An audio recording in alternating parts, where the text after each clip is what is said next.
Abu Lahab ismi bilan tanilgan islom dushmani payg'ambarimiz Muhammad alayhissalomning tog'asi edi. U barliq zolim zo'ravonlarning simvoli edi.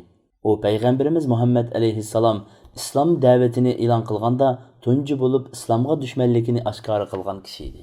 Tili bilanlar qarshi turib qolmasdan amaliy qarshiligini kuchlik elib boradi.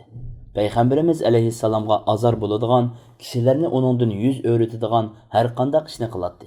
Payg'ambarimiz alayhissalom o'zini Allohning payg'ambari deb e'lon qilib, islomiy da'vatini oshkorlagandan boshlab, Abu Lahab payg'ambar alayhissalomga va musulmonlarga ochiq oshkora dushmanligini boshlaydi.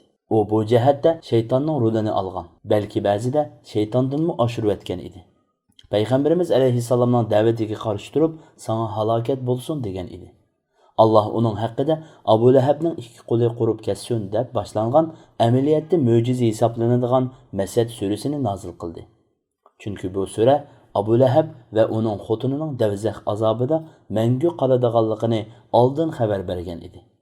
Navoda Abu Lahab musulmon bo'lib qolsa yoki yolg'ondan musulmonligini da'vo qilsa edi, islomning va Qur'onning rostchiligini yiqib tashlagan bo'ladi. Lekin Allohning so'zi rost bo'lg'achqa Abu Lahab va xotini musulmon bo'lmadi. Amaliyotda bu sura Abu Lahabning o'limidan 10 yil ilgari nozil bo'lgan edi.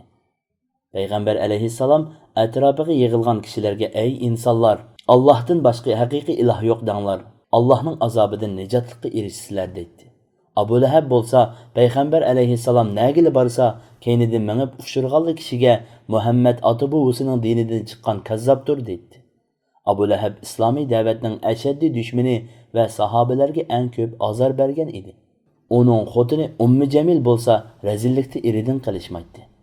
U tikkanlik shoxshumbullarni yudib kelib, payg'ambar alayhissalomning putlarini qon qilib etish uchun kechasi minish yo'liga chechib qo'yadi.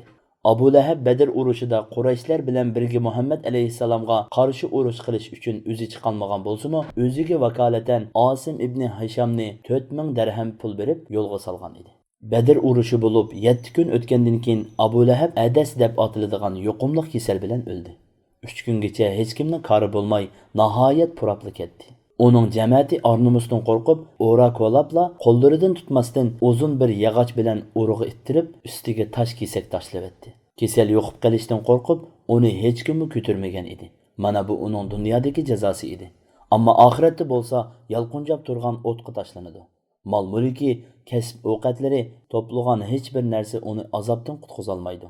Buyuk Alloh mundaq deydi: "Abu Lahabning ikki qo'li qurib ketsin. Onunğa mal-mulki va erishgan narsalari asqatmadi.